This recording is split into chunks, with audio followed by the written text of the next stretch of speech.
The Trade, Industry and Small Business Development Departments today officially launched the 500 million rand Spaza Shop Support Fund in Soweto. The initiative is a joint effort by the National Empowerment Fund and the Small Enterprise Development Finance Agency.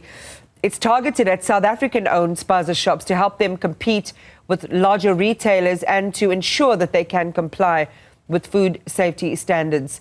The fund also offers training programs, including business skills and digital literacy. Our Ntokozo Khumalo is at the launch and joins us now. Ntokozo, what's happening where you are?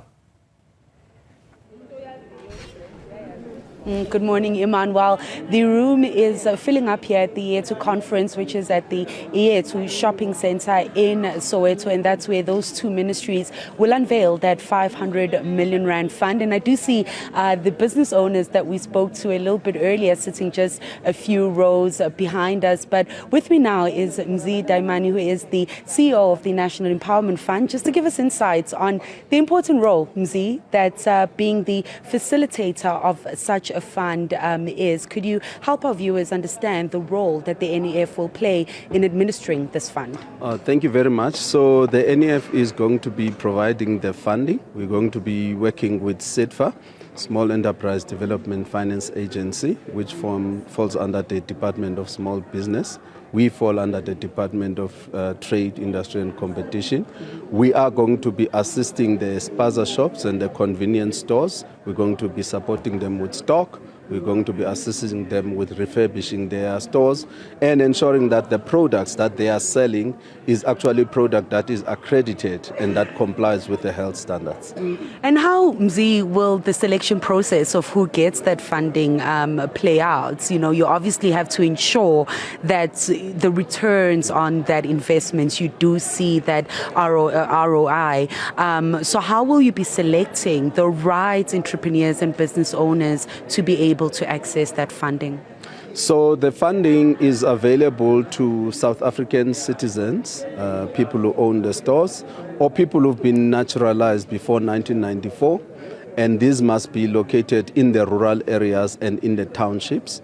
And we will also be utilizing their compliance. They have to be registered with the municipalities and they have to be running the businesses themselves. We want operational involvement. We will focus on the youth and also businesses owned by women and people living with disabilities. But the intention is to support all South African-owned Spaza shops that qualify for the funding.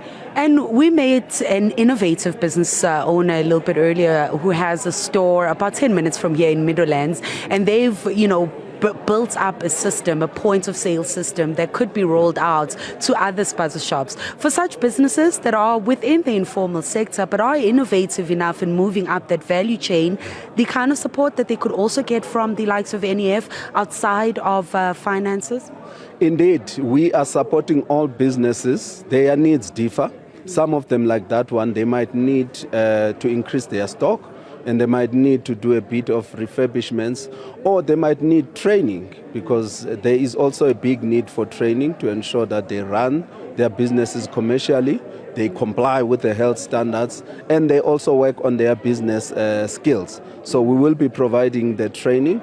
For some of them, they will need the funding that will be provided. So we will look at the needs of each of the businesses. And Mzi, of course, the point of this fund is not just to support Spaza shops scale within the formal economy and stay in the informal market, but it's really about the broader supply chain. Help us understand within the black industrialists and local manufacturers come into this whole strategic vision that you have as government. Indeed. So we support and we encourage the manufacturers of the goods and the suppliers, the wholesalers and all the black industrialists. We are actually creating a network where we will be actually procuring from them in order to supply to the Spaza shops.